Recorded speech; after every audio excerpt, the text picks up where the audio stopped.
आपको स्वागत है हमारे YouTube चैनल पर। कैसे हैं आप सभी? हमको उम्मीद है मस्त स्वस्थ और अच्छे होंगे और अपनी पढ़ाई कर रहे होंगे।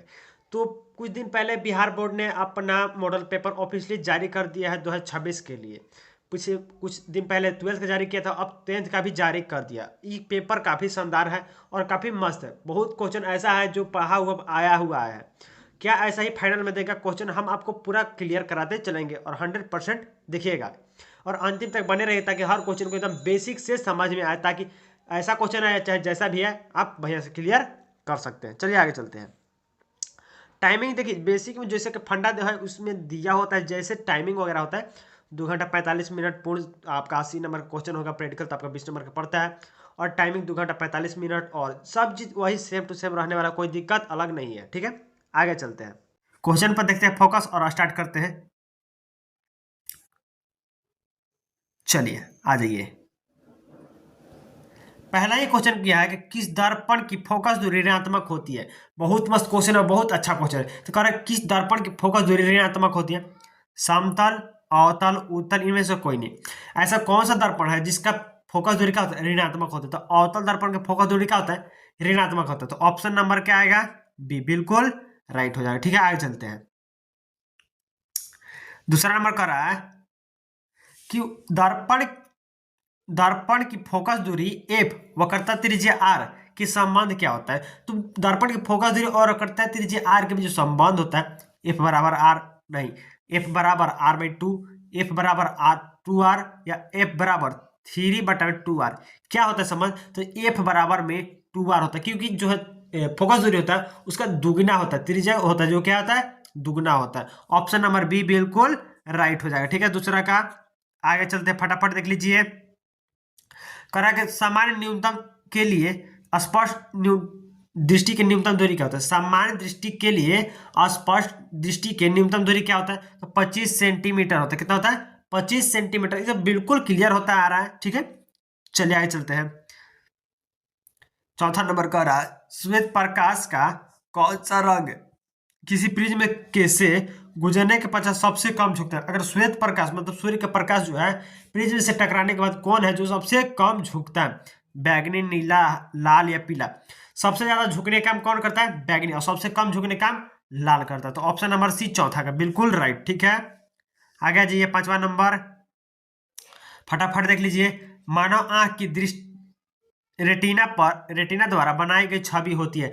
तो मानो जो आपका आंख है और रेटिना पे जो छवि बनता है, कैसा छवि होता है? आभासी या सीधा? वास्तविक या उल्टा? आभासी, उल्टा, वास्तविक, सीधा? आभासी मतलब काल्पनिक होता है, सीधा काल्पनिक सीधा, दूसरा वास्तविक और उल्टा। हमारे जो आंख पर बनता है ना, वास्तविक और उल्टा बनता है आपका परछाई। हम किसी चीज को देख रहे हैं तो उसका मतलब है क्या? उल्टा और वास्तविक बनता है। ऑप्शन नंबर बी बिल्कुल राइट। अभी जो पढ़ रहे हैं आप, इसका इक्वची है, उल्टा ही आपका दिखाई दे रहा है और क्या वास्तविक है, ना कि काल्पनिक है। ठीक है, आगे चलिए। आगे छठा नंबर कर आकाश का रंग नीला प्रतीत होता है क्यों? तो आकाश का जो रंग होता है नीला क्यों प्रतीत होता है? प्रकाश के प्रकीर्णन के कारण। अगर प्रकाश जो प्रकीर्णन करता है ना, उसकी वजह जो आकाश है नीला दिखाई हम लोग को देता है। ठीक है, ऑप्शन नंबर बी छठा का। 7 नंबर आ जाइए। किस दर्पण से वस्तु का प्रतिबिंब बड़ा बनता है?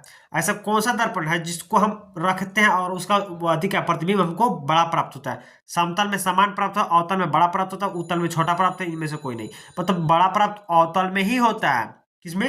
अवतल में ढेर सारा आप छोटा बड़ा बराबर वगैरह सब चीज आप प्राप्त कर सकते हो। ऑप्शन नंबर 20 सातवां का। ठीक है, 8 नंबर आ गया जी। ये कारक निम्नलिखित में कौन सा लेंस निकट दृष्टि दोष को ठीक करने के लिए उपयोग किया जाता है? अब निकट दृष्टि दोष को दूर करना है तो कौन सा हम लेंस अपने आंख के चश्मे में लगा सकते हैं ताकि हमको निकट दृष्टि दोष दूर हो सकता है? उत्तल, समोतल, उत्तल लेंस, इनमें से कोई नहीं। तो देखिए, अगर निकट दृष्टि दोष को दूर करना है तो आप लगाइए अवतल लेंस और आपका आंख दिखने लगेगा। ठीक है, आंख से आप किसी वस्तु को देख सकते हैं। ऑप्शन नंबर सी 8 का। 9 नंबर आजिए। निम्नलिखित में कौन उपकरण विद्युत धारा की स्थिति दर्शाता है? ऐसा कौन सा जो स्थिति को दर्शाता है? तो कह रहा है कि निम्नलिखित उपकरण विद्युत धारा को कौन पता करता है? तो गैल्वेनोमीटर होता है ना, विद्युत धारा का परिपथ में आपका चल रहा है तो गैल्वेनोमीटर क्या कर देगा? हिलते रहेगा तो पता चलेगा कि आपका विद्युत परिपथ में धारा क्या हो रहा है? प्रवाह हो रहा है। तो आपका ऑप्शन नंबर ए होगा 9 का, गैल्वेनोमीटर। ठीक है, आगे आ जाइए। आगे कह रहा है कि दाहिने हाथ के अंगूठे के नियम को किसने प्रतिपादित किया था। तो दाहिने हाथ का जो अंगूठा का नियम है उसने किसने दिया और किस लिए दिया था। तो दाहिने हाथ का अंगूठा का जो नियम है चुंबकीय बल रेखा को दर्शाने के लिए दिया गया था। और किसने दिया था, ऑर्स्टेड फ्लेमिंग। और क्या क्या नाम है, हाँ, आइंस्टीन और क्या, मैक्सवेल।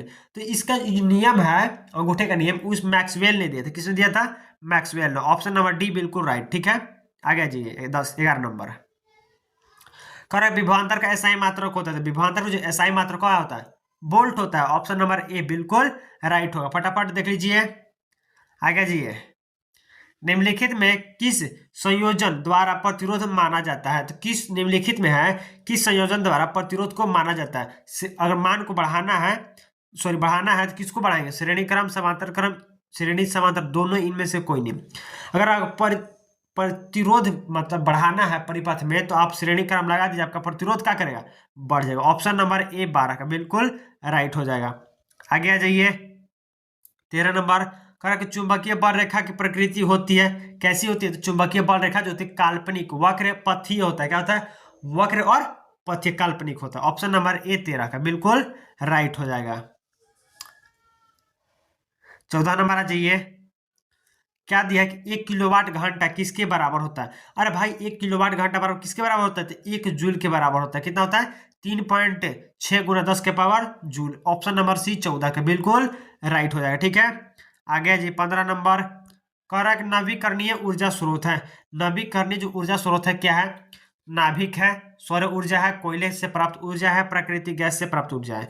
तो देखिए सौर ऊर्जा है जो नाभिक से प्राप्त ऊर्जा है। ठीक है, सौर ऊर्जा होके पवन ऊर्जा होते हैं, जो चक्कीय ऊर्जा होता है उसी को बोलते हैं ये क्या, नाभिकरणीय ऊर्जा। ऑप्शन नंबर बी बिल्कुल राइट 15 का। ठीक है, अगर अभी तक चैनल को सब्सक्राइब नहीं किया तो चैनल को सब्सक्राइब कीजिए, लाइक कीजिए, कमेंट कीजिए, शेयर जरूर करिए। पीडीएफ आपको कहाँ मिलेगा, तो कमेंट बॉक्स में आपका लिंक पिन किया हुआ रहेगा, वहां आप जाके पीडीएफ ले सकते हैं हर विषय का, टोटली एकदम 100%। ठीक है, आगे जाइए 16 नंबर कह रहा है कौन सा लेंस अपसारी लेंस भी कहा जाता है। तो ऐसा कौन सा लेंस है जिसको अपसारी लेंस कहते हैं। तो अवतल लेंस को अपसारी लेंस कहते हैं। ऑप्शन नंबर 16 का ए बिल्कुल राइट हो जाएगा। ठीक है, आगे चलते हैं। प्रकाश का प्राथमिक वर्ण कौन है। तो प्रकाश का जो प्राथमिक वर्ण है क्या है, लाल है, नीला है, हरा है, उपयुक्त सभी है। तो प्रकाश का जो प्राथमिक वर्ण है का उपयुक्त ऑप्शन में डी बिल्कुल राइट होगा 17 का। देखिए 18 देखिए निम्नलिखित में कौन नेत्र रंगहीन भाग होता है। वैसा कौन सा रंग है जो रंगहीन भाग प्राप्त करता है, कर्निया, पुतली, रेटिना, आइरिस। तो ऐसा जो रंग है रंगहीन जो भाग होता है, आइरिस जो है रंगहीन भाग है। ऑप्शन नंबर डी बिल्कुल 18 का। ठीक है, आगे चलते हैं 19 नंबर का रहा है कि 1 HP मतलब अश्व शक्ति बराबर होता है। तो एक अश्व शक्ति बराबर होता है 746 वाट। ऑप्शन नंबर ए बिल्कुल राइट। कितना, 746 वाट। ठीक है, याद रखिएगा बिल्कुल। आगे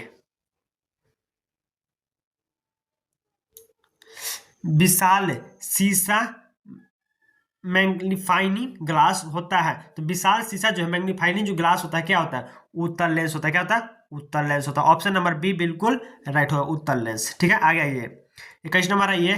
जब किसी चालक तार से विद्युत धारा प्रवाहित होती है तो गतिशील कण होता है। जब किसी चालक तार से विद्युत धारा प्रवाह होती है तो गतिशील कण होता है। कैसा होता है भाई, अगर धारा में जो परिवर्तन होता है उसमें कौन होता है, इलेक्ट्रॉन चलता है। कौन चलता है, इलेक्ट्रॉन चलता है। 21 का डी नंबर बिल्कुल राइट हो जाए। ठीक है, आगे जाइए। कह रहा है कि एम्पियर घंटा का मात्रक है।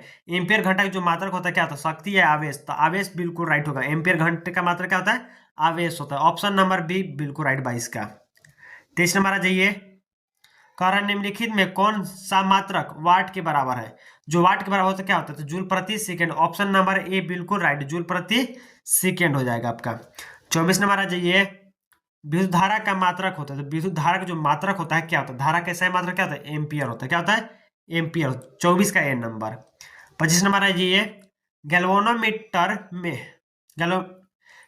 ग्लोबल वार्मिंग के लिए उत्तरदायित्व गैस होता है। ग्लोबल वार्मिंग के लिए जो उत्तरदायित्व होता है क्या होता है, तो ऑप्शन बोला ऑक्सीजन O2, अमोनिया NH3, या आगे फिर दिया कार्बन डाइऑक्साइड या नाइट्रोजन। तो कार्बन डाइऑक्साइड आपका ग्लोबल वार्मिंग के लिए उत्तरदायित्व होता है। ऑप्शन नंबर सी बिल्कुल राइट होगा 25 का।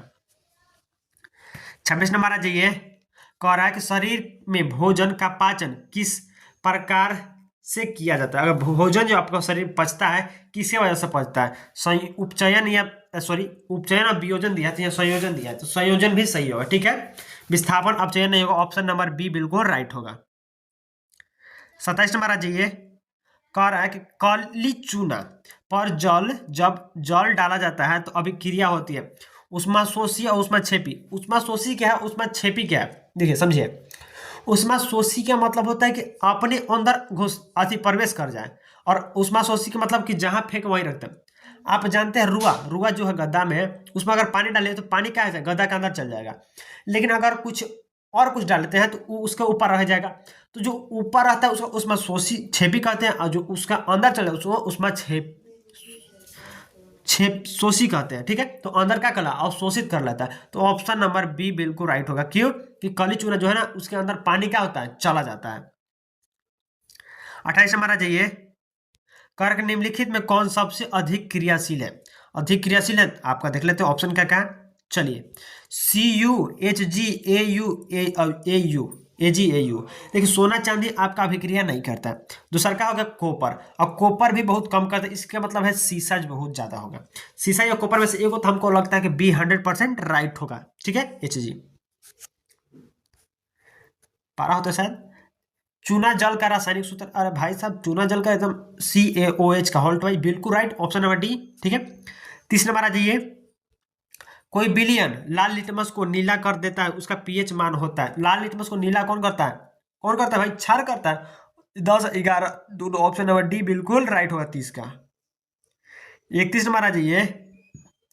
एल्काइन में कार्बन कार्बन के बीच कितने सहसंयोजक बंद होते थे। एल्काइन पूछा है, एल्केन नहीं पूछा है, एल्काइन। ठीक है, एल्काइन में कितना होता है, एल्केन पूछता तो 4 हो, एल्काइन पूछा है तो 3 हो। ठीक है, ध्यान रखिए ऑप्शन नंबर सी 31 का। आगे चलते 32 नंबर। ग्लूकोज का आणविक सूत्र होता है। अगर ग्लूकोज का आणविक सूत्र क्या होता है, C6H12O6, 100% ए नंबर एकदम गारंटी के साथ। ठीक है, बहुत ज्यादा पूछने वाला सवाल। 32 का ए नंबर। 33 नंबर है जी ये। कह रहा है कि उच्च वसीय अम्लों के सोडियम लवण कहलाता है। क्या कहलाता है, उच्च वसा अम्लों के सोडियम अथवा पोटेशियम के लवण को साबुन कहते हैं। क्या कहते हैं, साबुन कहते हैं। 33 का ए नंबर बिल्कुल राइट हो जाएगा। ठीक है, 34 नंबर आ जाइए। कहला कि सिंगल बॉन्ड COH अभिक्रिया मूलक को कहते हैं। तो क्या है, एल्डिहाइड होता है। अगर C डबल बॉन्ड OH होता है तो कौन सी होता है, अगर E वाला होता है OH तो क्या होता है, अल्कोहल होता है। और जो दिया है एल्डिहाइड में, ये क्या है, कार्बोक्सिलिक अम्ल का होता है। ध्यान में रखिएगा, एल्डिहाइड है। आगे 35 में आ जाइए। 35 में कह रहा है कि आवर्त सारणी के किसी आवर्त में बाएं से दाएं जाने पर उसका जो होता है क्या, तत्वों की परमाणु त्रिज्या क्या होता है, बढ़ता है। क्या करता है, बढ़ता है। ऑप्शन नंबर डी 35 का। ठीक है, अगर अभी तक चैनल को सब्सक्राइब नहीं किया तो चैनल को सब्सक्राइब कीजिए, लाइक कीजिए, कमेंट कीजिए और शेयर जरूर करिए। ठीक है, PDF आपको कमेंट बॉक्स में पिन किया और लिंक मिल जाएगा, वहां से आप ले सकते हो, कोई दिक्कत नहीं है। आगे चलते हैं। 36 नंबर आ जाइए। कारण निम्नलिखित तत्वों में कौन अधातु के गुण के आधार पर बढ़ते क्रम में है। अधातु के बढ़ते क्रम में कौन सा है, देखिए सबसे पहले हाइड्रोजन, हीलियम, लिथियम, ब्रेलियम और क्या होता है, ऑक्सीजन, कार्बन वगैरह होता है। तो इस फ्लोरीन जो होता है, ऑप्शन नंबर बी बिल्कुल राइट है। लिथियम, ब्रेलियम, कार्बन, ऑक्सीजन और फ्लोरीन सबसे अच्छा दिया, ऑप्शन नंबर बी।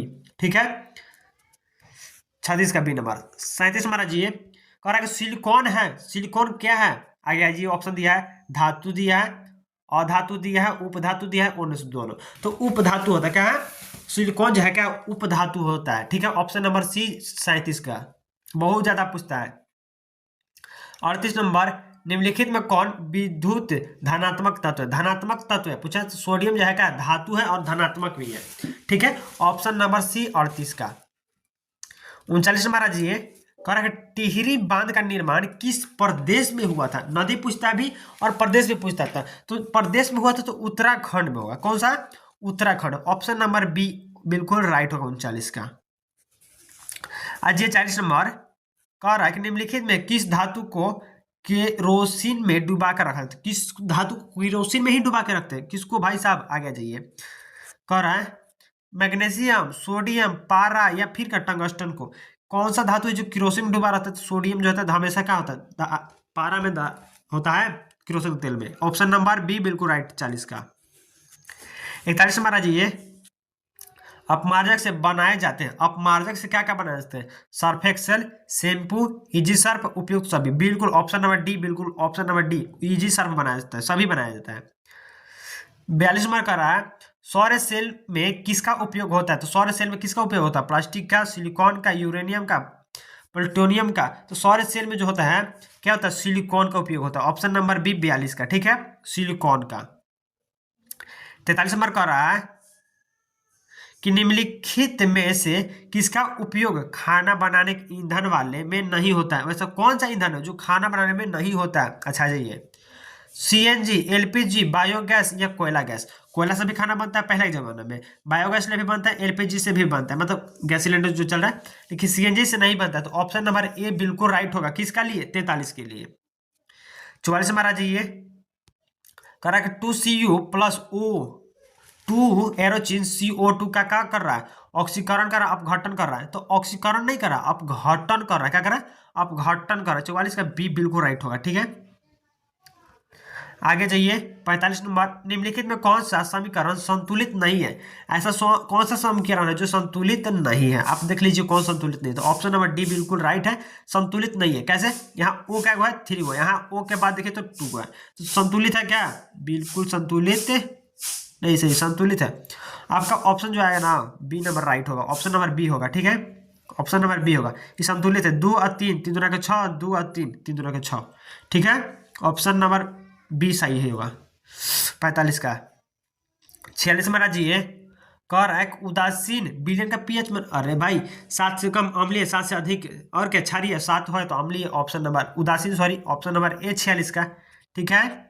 आगे जी 47 नंबर, कारक निम्नलिखित में दुर्बल अम्ल क्या है? तो अम्ल में क्या चीज होता है? दो गो होता है, एक प्रबल अम्ल होता है, दुर्बल अम्ल। हाइड्रोक्लोरिक अम्ल, प्रबल H2SO4, सल्फ्यूरिक अम्ल क्या होता है? प्रबल अम्ल। कार्बोक्सिलिक अम्ल क्या होता है? प्रबल अम्ल। और HNO3 जो है दुर्बल अम्ल। तो ऑप्शन नंबर ए 47 का बिल्कुल राइट होगा, ठीक है। 48 नंबर, कल क्रोयोलाइट अयस्क है। क्रोयोलाइट जो अयस्क है किसका अयस्क है? तांबा का, लोहा का, मैग्नीशियम का, एल्युमिनियम का। तो क्रोयोलाइट जो अयस्क है किसका है? किसका है भाई साहब? एल्युमिनियम का। ऑप्शन नंबर डी बिल्कुल राइट, 48 का। 49 नंबर आ जाइए, करेक्ट, पोटेशियम का परमाणु संख्या, ओहो हो इतना आसान क्वेश्चन। 19 नंबर मारिए, क्या क्लोरीन का 17, पोटेशियम का 19। 50 नंबर आ जाइए, 50 नंबर करेगा, फॉर्मिक अम्ल का IUPAC नाम क्या होता है? तो फॉर्मिक अम्ल का IUPAC नाम मेथेन, प्रोपेन, एथेनोइक, इनमें से कोई नहीं। तो क्या होता है? मेथेनोइक होता है। क्या होता है? मेथेनोइक है। तो 50 का ऑप्शन नंबर ए बिल्कुल राइट होगा, ठीक है। यहीं तक छोड़ते हैं, अगला बार मिलेंगे तो बहुत लंबा चलेगा जाएगा, ठीक है।